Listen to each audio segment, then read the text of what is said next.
साथियों नमस्कार, very good morning to all of you. कैसे हो आप सभी? आइए आज देखते हैं आप सभी ने जो CUET 2025 का जो फॉर्म फिल किया है, उसी के तहत आपने एक सब्जेक्ट भी चुना है फिजिक्स, तो उसका सिलेबस क्या है आइए जानते हैं शॉर्टली।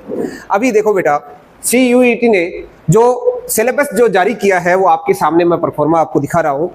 2025 का जो फिजिक्स का सिलेबस है, फिजिक्स का कोड जो CUET मानती है वो 322 है, जो आपने सेलेक्ट किया ही होगा, आपको मालूम ही होगा।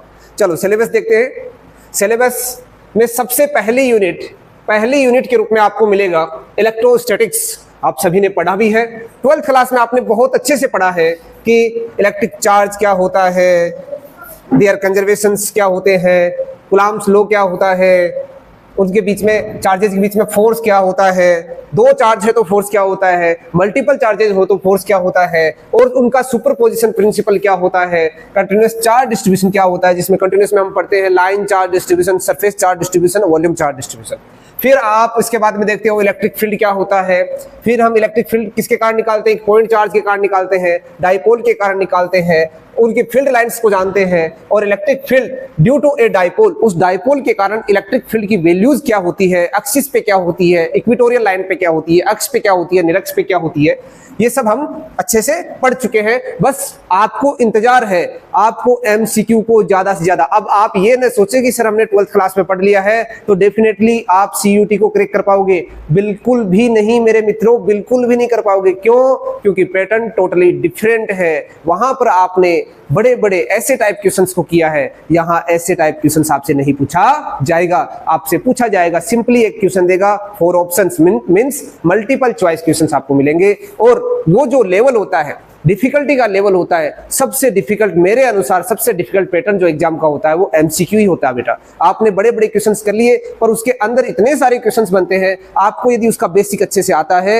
यदि आपका अभ्यास बहुत अच्छा है MCQ का, तो डेफिनेटली आप इसमें सफलता प्राप्त कर सकते हो। इसलिए थोड़ी सहायता की जरूरत है, और सहायता प्रदान करने के लिए मैं आपके पास हूं ना, आपको चिंता करने की आवश्यकता ही नहीं है। चलो मित्रों देखते हैं आगे क्या।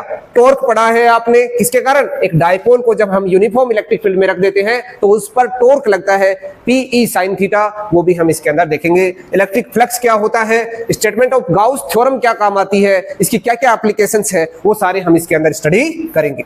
अब हम इसके बाद में यहां पर देखते हैं कि इलेक्ट्रिक फील्ड यदि चार्ज कंटिन्यूअसली डिस्ट्रीब्यूटेड हो, मींस एक लाइन पर डिस्ट्रीब्यूटेड हो, तो इलेक्ट्रिक फील्ड क्या होगा। यदि सरफेस पे डिस्ट्रीब्यूटेड हो, मींस कंडक्टिंग शीट है, नॉन कंडक्टिंग शीट है, तो इलेक्ट्रिक फील्ड कितना होगा। या स्फेरिकल सेल के ऊपर डिस्ट्रीब्यूटेड है या उसके अंदर डिस्ट्रीब्यूटेड है, बाहर डिस्ट्रीब्यूटेड है, तो इलेक्ट्रिक फील्ड क्या होगा, इसको हम अच्छे से अध्ययन करेंगे।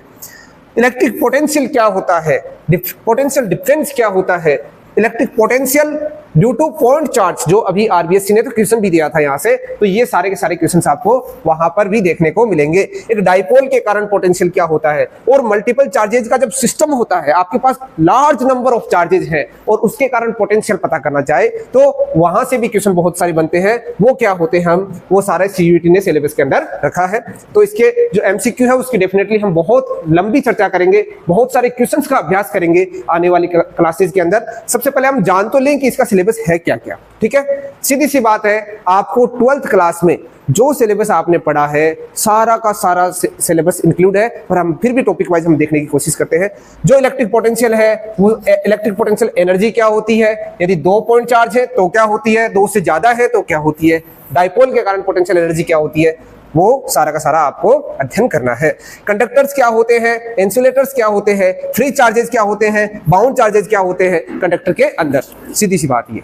डाइलेक्ट्रिक मटेरियल्स क्या होते हैं, डाइलेक्ट्रिक मटेरियल्स का पोलराइजेशन कैसे होता है, वो ध्रुवण क्या कैसे होता है, वो सारा अध्ययन हम इसके अंदर करेंगे। कैपेसिटर्स क्या होते हैं, क्या काम आते हैं, क्या उसकी कैपेसिटी होती है, कैपेसिटेंस कितनी होती है, वो भी हम इसके अंदर अध्ययन करेंगे। साथ ही साथ यदि हमारे पास डिफरेंट कैपेसिटर्स है तो उनको हम आपस में जोड़ना चाहते हैं, जोड़ने के क्या क्या माध्यम, क्या तरीके हो सकते हैं, उनको सीरीज में जोड़ सकते हैं, पैरेलल कॉम्बिनेशन में जोड़ सकते हैं, वो भी आपको इसके अंदर अध्ययन करना है। जो कैपेसिटेंस है पैरेलल में, सीरीज में जब आपने जोड़ा तो कैपेसिटेंस कितना आया, और यदि उस पैरेलल प्लेट कैपेसिटर के अंदर आपने मीडियम फिल कर दिया तो उसका कैपेसिटेंस कितना आया, वो सारा आपको इसके अंदर अध्ययन करना है। आइए दोस्तों, नेक्स्ट यूनिट, एक यूनिट इस प्रकार कंप्लीट होती है। नेक्स्ट यूनिट में आपसे क्या पूछा जाएगा, नेक्स्ट यूनिट का नाम है current electricity. Current electricity, current electricity में हमसे क्या पूछा जाता है, इलेक्ट्रिक करंट क्या होता है, ये आपको सिलेबस के अंदर इंक्लूड किया गया है। और flow of charges in metallic conductor, metallic conductor के अंदर चार्ज किस तरह से फ्लो होता है, वहां से हम ड्रिफ्ट वेलोसिटी निकालते हैं, मोबिलिटी निकालते हैं और उनके बीच में रिलेशन निकालते हैं। ओम्स लॉ क्या होता है, इलेक्ट्रिक रेजिस्टेंस क्या होता है, और वीआई कैरेक्टरिस्टिक जो लीनियर डिवाइसेज हैं, जैसे रेजिस्टेंस की बात करें या फिर हम डायोड की बात करें जो नॉन लीनियर डिवाइस है, तो उनके वीआई कैरेक्टरिस्टिक भी हम इसके अंदर अध्ययन करते हैं। इलेक्ट्रिक एनर्जी क्या होती है, पावर क्या होती है, रेजिस्टिविटी क्या होती है, कंडक्टिविटी क्या होती है और रेजिस्टिविटी टेम्परेचर डिपेंडेंट क्या होती है, उनका अध्ययन भी इसके अंदर इंक्लूड किया गया है। सीधी सी बात है, internal resistance of cell, EMF और टर्मिनल वोल्टेज जो है उसके बारे में भी आपको अध्ययन करना है। साथ ही साथ इन सेल का जो कॉम्बिनेशन है सीरीज और पैरेलल, वो भी आपको अध्ययन करना है। कहने का तात्पर्य ये है कि ये जो दूसरी यूनिट है इसके अंदर इलेक्ट्रिसिटी से संबंधित जितने भी टॉपिक हमने 12th क्लास में अध्ययन किए हैं वो सारे के सारे इंक्लूड है। चलो जी, इसके अंदर आपको किरचॉफ्स लॉ और व्हीटस्टोन ब्रिज भी इंक्लूड किया गया है, मीटर ब्रिज नहीं इंक्लूड किया गया। तो सीधी सी बात है, मीटर ब्रिज को आपको छोड़ देना है और पोटेंशियोमीटर वो भी इसके अंदर इंक्लूड नहीं किया गया है। जो अपनी एनसीईआरटी के अंदर रिड्यूस्ड सिलेबस है वो सारा का सारा इसके अंदर इंक्लूड है। नेक्स्ट यूनिट है, तीसरी यूनिट के अंदर हम magnetic effect of current and magnetism, ये है जब यूनिट है। इसके अंदर हमसे क्या पूछा जाता है, concept of magnetic field. Oersted का जो एक्सपेरिमेंट है उससे हम ये बताते हैं कि किसी वायर के अंदर हम करंट फ्लो करते हैं तो मैग्नेटिक फील्ड वहां पर प्रोड्यूस हो जाता है, मींस आर्टिफिशियली हम एक मैग्नेट बना सकते हैं, सीधी सी बात है, ठीक है। बायो-सावर्ट लॉ यानी उस मैग्नेटिक फील्ड की वैल्यू कितनी है वो हम इससे बता सकते हैं और इससे हम क्या क्या कर सकते हैं, इसकी एप्लीकेशंस क्या क्या है, वो सारा का सारा अध्ययन हम इसके अंदर करते हैं। मींस आप एक कुंडली बना सकते हो, उस कुंडली के अंदर जब करंट फ्लो करते हो तो वो एक मैग्नेट बन जाती है, वो एक मैग्नेट का रोल प्ले करती है। एम्पियर्स लॉ के क्या क्या एप्लीकेशंस है, मींस एम्पियर लॉ वही काम करता है जो गाउस लॉ काम करता है। गाउस लॉ एक चार्ज के केस में काम करता है, एम्पियर लॉ एक करंट के केस में काम करता है कि वायर के अंदर करंट फ्लो होती है तो मैग्नेटिक फील्ड की वैल्यू क्या होगी। गाउस लॉ काम ये करता है कि कोई चार्ज है तो उसके कारण इलेक्ट्रिक फील्ड कितना होगा। डेफिनेटली दोस्तों आपने सब डिटेल से पढ़ा है बहुत भी, फिर अब हम इसके एमसीक्यू अपने को बहुत ही जरूरी है, थोड़ा थोड़ा आप इसके बारे में जानेंगे और फिर ज्यादातर मेरा जो प्रयास है, मेरा प्रयास यही है कि आप ज्यादा से ज्यादा एमसीक्यू का प्रयास करें, अभ्यास करें, वही आपके सफलता का राज होगा। जितने ज्यादा एमसीक्यू आप सोल्व करोगे, जितना मैं बताऊं, इसके अलावा भी आपको बहुत प्रैक्टिस करना पड़ेगा, प्रैक्टिस शीट आपको बहुत सारी मिलेंगी, उनका जितना अभ्यास करोगे आप, वही सफलता का मूल मंत्र है, ये आप समझ के चलिए। नेक्स्ट जो यूनिट है मैग्नेटिज्म वाली, उसके अंदर force due to current carrying conductor in uniform magnetic field. यदि दो वायर हैं और उनके अंदर करंट फ्लो हो रही है, यदि करंट सेम डायरेक्शन में हो रही है, अपोजिट डायरेक्शन में हो रही है, तो मैग्नेटिक फोर्स कितना होगा वो भी आपको इसके अंदर अध्ययन करना है। जो टॉर्क है, एक लूप है, उसके अंदर करंट फ्लो किया जाता है और उसको हम मैग्नेटिक फील्ड में रख देते हैं तो उसके ऊपर एक टॉर्क लगता है, यानी सीधी सी बात है वो घूमने लगती है तो उसका अध्ययन भी आपको इसके अंदर करना है। जैसे इलेक्ट्रिक मोटर में क्या करते हैं हम, यही तो काम करते हैं, घुमाने का काम ही तो करते हैं, यानी इलेक्ट्रिकल एनर्जी को मैकेनिकल एनर्जी में कन्वर्ट करने का काम जो है वो अपने को इसके अंदर करना है। और टॉर्क का हमारा हो गया। मूविंग कॉइल गैल्वेनोमीटर का अध्ययन भी इसके अंदर इंक्लूड है, यानी यहां से भी क्वेश्चंस आपको मिल सकते हैं। कंजर्वेशन ऑफ एमीटर और वोल्टमीटर, कन्वर्जन ऑफ वोल्टमीटर और एमीटर किससे, गैल्वेनोमीटर से, तो यहां पर भी आपको एक दो क्वेश्चन डेफिनेटली मिल सकते हैं, इसमें कोई दो राय नहीं है। अब इसी यूनिट के अंदर तीसरा पार्ट आता है current loop as a magnetic dipole, means एक जो लूप होता है वो डाइपोल की तरह काम करता है, वो भी हमने अध्ययन किया है, वो भी इसके अंदर इंक्लूड किया गया है। मैग्नेटिक डाइपोल मोमेंट क्या होता है, magnetic field intensity due to magnetic dipole, ये बार मैग्नेट है तब, और परपेंडिकुलर टू एक्सिस और इन एक्सिस मैग्नेटिक फील्ड की वैल्यू क्या होगी वो भी हमने पहले अध्ययन कर चुके, वो सारा का सारा इसके अंदर इंक्लूड है। Torque on A magnetic dipole को जब हम मैग्नेटिक फील्ड में रख देते हैं तो उसके ऊपर एक टॉर्क लगता है, मींस एक मैग्नेट रोटेट करने लगती है, घूमने लगती है, उसका भी अध्ययन इसके अंदर इंक्लूड किया गया है। लास्टली इस चैप्टर के अंदर हमने क्या पढ़ा था, मटेरियल्स पढ़े थे, मैग्नेटिक मटेरियल्स का अध्ययन किया था। मैग्नेटिक मटेरियल्स कौन कौन से होते हैं बेटा, बेरा होता है, डाया होता है और फेरोमैग्नेटिक मटेरियल्स होते हैं, उनका अध्ययन भी इसके अंदर इंक्लूड किया गया है। वहां पर ज्यादातर क्वेश्चन आपसे पूछा जाता है मैग्नेटिक ससेप्टिबिलिटी क्या होती है, परमिएबिलिटी क्या होती है, उनकी वैल्यूज क्या क्या होती है, उसका अध्ययन भी इसके अंदर इंक्लूड किया जाता है। नेक्स्ट यूनिट आती है इलेक्ट्रोमैग्नेटिक इंडक्शन और अल्टरनेटिंग करंट। यहां फेराडे को नहीं याद करें, ये हो नहीं सकता, क्योंकि फेराडे ने दुनिया का इतिहास बदल दिया है, इस दुनिया को दिखलाया है कि हम जिस तरीके से सूरज से रोशनी प्राप्त करते हैं उस तरीके से कृत्रिम रूप से भी हम ऊर्जा को एकत्रित कर सकते हैं। और अल्टरनेटिंग करंट जो है आज हर घर के अंदर दौड़ रही है, वो इस फेराडे सर का ही बहुत बड़ा योगदान है। दुनिया उनको नतमस्तक है उनके सामने। और इन फेराडे के जो लॉज है उसका अध्ययन भी हम इस चैप्टर के अंदर करेंगे, इस यूनिट के अंदर करेंगे। और किस तरीके से एक ईएमएफ इंड्यूस होता है उसका मान भी हम इसके अंदर निकालेंगे। करंट क्या होती है, लेंज का लॉ जो है यानी करंट की जो डायरेक्शन है, जो करंट प्रोड्यूस होती है उसकी डायरेक्शन क्या होती है, वो भी इसके अंदर अध्ययन किया जाता है। एडी करंट क्या होती है, सेल्फ और म्यूचुअल इंडक्टेंस क्या होते हैं, इनके बारे में भी इस यूनिट के अंदर दिखाया गया।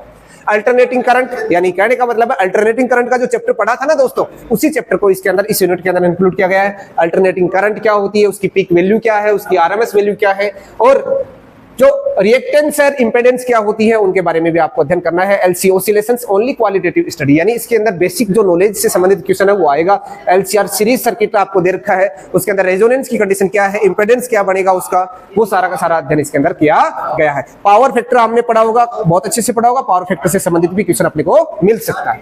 एसी जनरेटर क्या होता है, ट्रांसफार्मर क्या होता है, हम सभी इसको यूज करते हैं, वो सारे क्वेश्चन भी इसके अंदर इंक्लूड किए जाते हैं।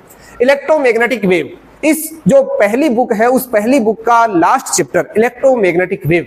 आज दोस्तों आप जिस मोबाइल से ये वीडियो देख रहे हो किसकी वजह से चल रहा है, इलेक्ट्रोमैग्नेटिक वेव, वो इस चैप्टर में हम पढ़ते हैं। और इलेक्ट्रोमैग्नेटिक वेव के अंदर क्या क्या पढ़ना है, आपको डिस्प्लेसमेंट करंट पढ़ना है इलेक्ट्रोमैग्नेटिक वेव के अंदर, इलेक्ट्रो डिस्प्लेसमेंट वेव, साथ ही साथ इसमें हम ये वेव जो है ये ट्रांसवर्स है या लॉन्गिट्यूडिनल है, इसका अध्ययन भी हम इसके अंदर करते हैं। और ट्रांसवर्स नेचर क्यों आता है, आप सभी ने देखा होगा, आरबीएससी ने अभी 2025 के अंदर एक क्वेश्चन भी पूछा था कि इलेक्ट्रोमैग्नेटिक वेव का नेचर ट्रांसवर्स है, ये लाइट की कौन सी इवेंट से पता चलता है। बताओ बेटा, कितना सिंपल सा क्वेश्चन था, बहुत ही सिंपल सा, पोलराइजेशन, राइट।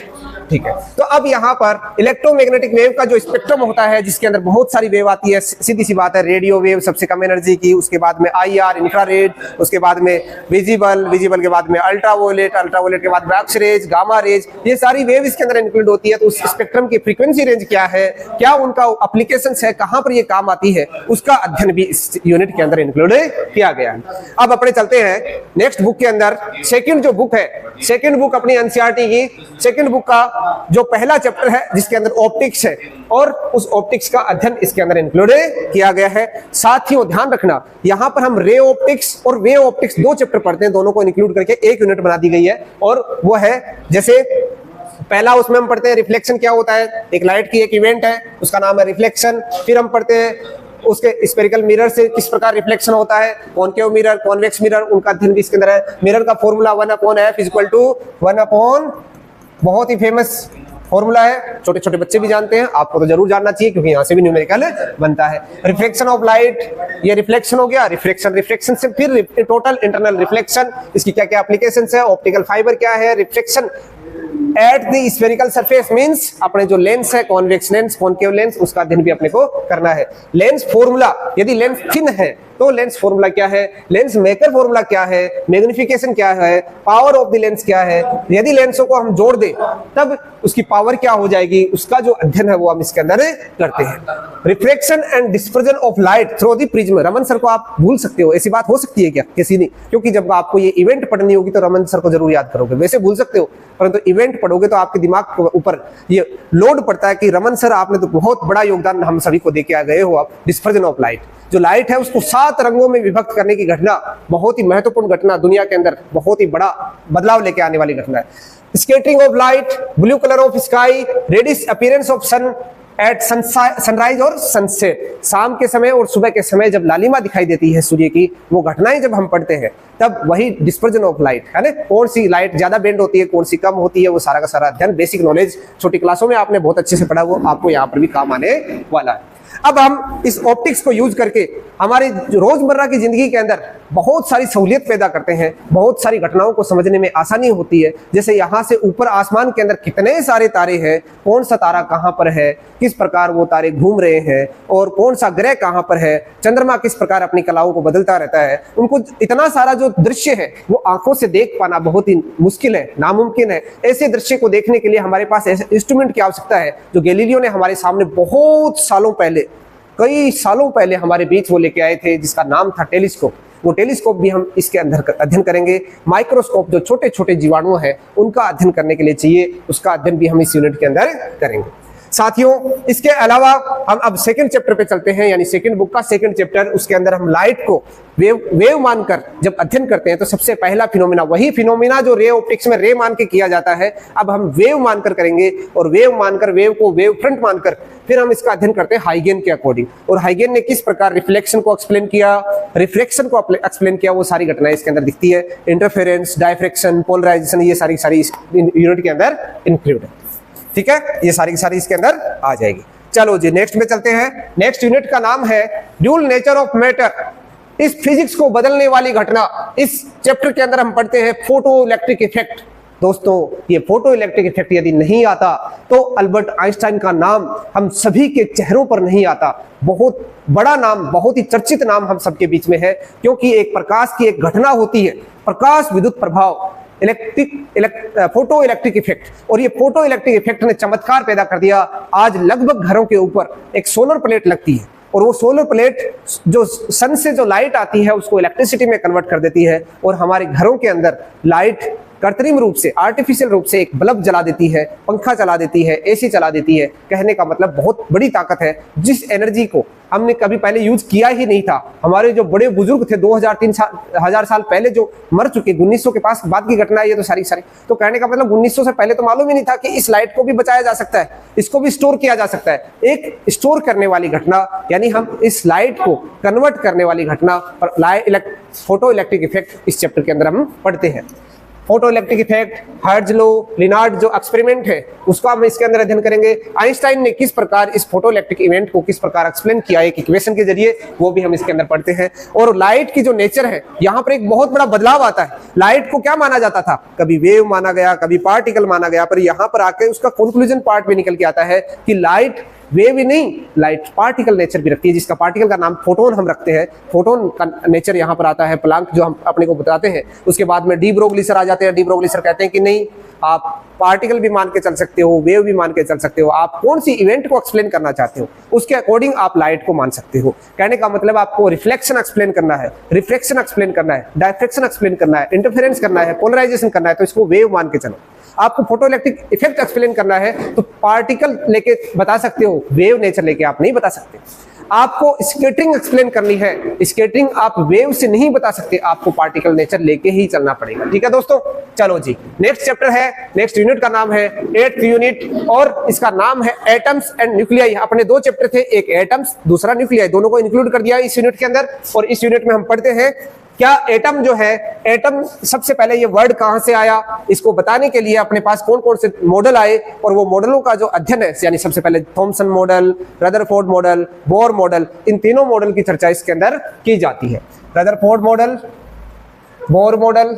बोर मॉडल ने क्या क्या बताया कि एटम कैसा होता है, क्या क्या एनर्जी होती है, ये सारा का सारा अध्ययन इसके अंदर इंक्लूड होता है। फिर हम नाभिक न्यूक्लियाई के बारे में चर्चा करते हैं। न्यूक्लियाई की साइज क्या होती है, कौन से आइसोटोप क्या होते हैं, आइसोबार क्या होते हैं, आइसोटोन्स क्या होते हैं, रेडियो एक्टिविटी क्या होती है। दोस्तों मैडम क्यूरी और मेरी क्यूरी तो चले गए इस दुनिया से, पर उस दुनिया को बहुत कुछ बतला के चले गए कि ऐसे मटेरियल्स भी होते हैं जो अपने आप ही रेडिएशन इमिट करते हैं और अपने आप रेडिएशन इमिट करते हैं। वो इतने खतरनाक हो सकते हैं, सपोज आपके पास हो तो आप मर सकते हो, जल के भस्म हो सकते हो, इतनी खतरनाक रेडिएशन उनसे निकलती है। ऐसे मटेरियल्स कौन से होते हैं, रेडियो एक्टिव मटेरियल्स, जैसे रेडियम है।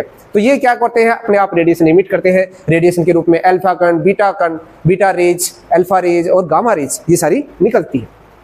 अब क्या अल्फा बीटा गामा पार्टिकल्स होते हैं, क्या रेज होती है, दियर प्रॉपर्टीज क्या क्या होती है, mass energy relation, mass defect क्या होता है, बाइंडिंग एनर्जी पर न्यूक्लियन क्या कहलाती है, इसका वेरिएशन मास नंबर के साथ क्या है। एक बहुत ही फेमस ग्राफ है, मास बाइंडिंग एनर्जी और मास नंबर के साथ, बहुत ही शानदार है, उसको भी हम अच्छे से पढ़ेंगे। न्यूक्लियर फ्यूजन क्या प्रोसेस होती है, फ्यूजन प्रोसेस क्या होती है। दोस्तों अपने को सुबह उठते ही सूर्य की किरण दिखाई देती है, वो कहती है, वो सहलाती है कि उठो जवानों, देश आपको पुकार रहा है, आपकी बहुत तगड़ी जरूरत है, आप उठो। और उठ के आप काम पर लग जाते हो, देश की सेवा में लग जाते हो। वो सूर्य की किरण जब सुबह सुबह पहुंचती है, कौन सी प्रक्रिया के तहत आपके पास पहुंचती है, न्यूक्लियर फ्यूजन। फ्यूज, वहां पर दो छोटे छोटे न्यूक्लियाई, स्मॉल न्यूक्लियाई आपस में जुड़कर इंटरमीडिएट मध्यवर्ती नाभिक का इंटरमीडिएट न्यूक्लियाई का निर्माण करते हैं। उसके पश्चात वहां से ऊर्जा निकलती है, ऊर्जा विकिरण के रूप में, रेडिएशन के रूप में आपके पास पहुंचती है और आपको सहलाती है, आपको उठाती है, जगाती है। वो रेडिएशन कौन सी प्रक्रिया के तहत, न्यूक्लियर फ्यूजन के तहत पहुंचती है। न्यूक्लियर फ्यूजन आपने सुना होगा, मनुष्य ही मनुष्य का विनाश कर सकता है। आपने हिरोशिमा और नागासाकी का जब नाम आपके दिमाग पर आता है, इस पटल पर आता है, तो आपके दिमाग पर यही आता है कि अमेरिका बहुत ही बेकार कंट्री है, क्योंकि उसने इस मनुष्य जगत के सामने बहुत बड़ा अभिशाप खड़ा कर दिया। इस मनुष्य हिरोशिमा और नागासाकी की जनता को, जो जिनका कोई दोष नहीं, निर्दोष लोगों को मार गिराया, वो एक एटम बम गिराया। वहां पर एक प्रोसेस होती है, फिजिक्स की एक प्रोसेस होती है, न्यूक्लियर फिजन, विखंडन। एक नाभिक टूटकर बहुत ज्यादा मात्रा में ऊर्जा उत्पन्न करता है। दोस्तों, कहा जाता है कि 8 किलोमीटर तक का एरिया जलकर राख हो जाता है, सब कुछ जलकर राख हो जाता है, इतनी खतरनाक रेडिएशन होती है। और बताया जाता है कि उसका प्रभाव कई सालों सालों तक रहता है, क्योंकि वहां पर जो रेडिएशन है, उस रेडिएशन से आने वाली पीढ़ियों के लिए वहां पर अपंग हो जाते हैं, उनमें बहुत तरह की मानसिक रूप से विकृति उत्पन्न हो जाती है, बहुत तरीके का नुकसान होता है, ये त्रासदी उत्पन्न होती है। हालांकि ये फायदेमंद भी है। आपने देखा होगा कि हमारे देश के अंदर भी प्लांट है, जैसे Bhabha atomic research centre Mumbai के अंदर है, वहां पर प्लांट भी लगा हुआ है। उससे हम घर पर अपने पंखे भी चला सकते हैं, बिजली को, इलेक्ट्रिसिटी को यूटिलाइज भी कर सकते हैं, इलेक्ट्रिसिटी में कन्वर्ट कर सकते हैं। उससे एनर्जी जो विनाश भी कर सकती है, परंतु वो काम भी आ सकती है। यदि उसको बचाया जाए तो हम एक रिएक्टर बनाकर, न्यूक्लियर रिएक्टर बनाकर इलेक्ट्रिसिटी में उस एनर्जी को कन्वर्ट करके हम हमारे घरों को रोशन कर सकते हैं। वो बहुत अच्छी बात भी है। लास्ट यूनिट आती है दोस्तों, इलेक्ट्रॉनिक डिवाइस। इलेक्ट्रॉनिक डिवाइस, कौन कहता है कि आपके हाथ में इलेक्ट्रॉनिक डिवाइस है? हर बंदे के हाथ में आज के जमाने में इलेक्ट्रॉनिक डिवाइस है। उस इलेक्ट्रॉनिक डिवाइस के जरिए हम सभी आपस में कनेक्टेड हैं, हम सभी सूचनाओं का आदान प्रदान करते हैं। मोबाइल, गैजेट्स, अपने पास घर पर इतने सारे गैजेट्स होते हैं, सारे के सारे इलेक्ट्रॉनिक डिवाइसेज हैं। किस प्रकार ये इलेक्ट्रॉनिक डिवाइसेज बनती हैं, ये भी सीयूईटी ने एक सिलेबस में अपना एक पार्ट रखा है। लास्ट चैप्टर जो हम पढ़ते हैं, एनर्जी बैंड फॉर्मेशन सॉलिड्स के अंदर किस प्रकार होता है, और कंडक्टर्स क्या होते हैं, इंसुलेटर्स क्या होते हैं, सेमीकंडक्टर्स क्या होते हैं, सेमीकंडक्टर डायोड क्या होता है। दोस्तों, जो जान होती है सेमी इलेक्ट्रॉनिक डिवाइसेज की, इलेक्ट्रॉनिक डिवाइसेज की जो जान होती है वो पीएन डायोड होता है, ट्रांजिस्टर होता है, एनपीएन ट्रांजिस्टर, पीएनपी ट्रांजिस्टर। वो ट्रांजिस्टर और डायोड से मिलकर आईसीज, जो ट्रांजिस्टर्स होते हैं उनसे आईसीज बनती है, इंटीग्रेटेड चिप बनती है, और उनसे अपनी बनती है सेमीकंडक्टर डिवाइस, इलेक्ट्रॉनिक डिवाइस। और उस इलेक्ट्रॉनिक डिवाइस का एक खेल है कि हम घर पर इतनी सारे सूचनाएं, बताओ, आप रील्स देखते हो, आप वीडियोस देखते हो, शॉर्ट वीडियोस देखते हो, आप एजुकेशनल वीडियोस देखते हो, आप बहुत इनोवेटिव वीडियोस देखते हो, उनसे आप अपने नॉलेज को गेन करते हो। साथियों, हर चीज का पॉजिटिव पॉइंट भी है, नेगेटिव पॉइंट भी है। बहुत सारा यूज आपको निराशा दे सकता है, आपको मानसिक रूप से विक्षिप्त भी कर सकता है, परंतु इसका पॉजिटिव यूज आपके दिमाग को विकसित भी कर सकता है। आप पर डिपेंड करता है कि आप इसका किस प्रकार सदुपयोग करते हो। ये डिवाइस हमारे लिए बहुत ही काम की है, और इसका वीआई कैरेक्टरिस्टिक क्या है, यानी हम इस पर वोल्टेज लगाते हैं तो इससे करंट किस प्रकार उत्पन्न होता है, रिवर्स बाइस में किस प्रकार, फॉरवर्ड बाइस में किस प्रकार, और सबसे ज्यादा यूज आप घर पर लेते हो। आप अपने मोबाइल को चार्ज करने के लिए एक एडेप्टर लेते हो, उस एडेप्टर के अंदर होता क्या है, होता क्या, आपने पढ़ा तो है, आपने सभी ने पढ़ा है, पर क्या वो एडेप्टर के अंदर होता क्या है? उसका नाम है रेक्टिफायर। वो रेक्टिफायर, क्या आप सीधा प्लग लगाकर अपना मोबाइल को चार्ज कर सकते हो? कभी नहीं, जल जाएगा, जल के राख हो जाएगा।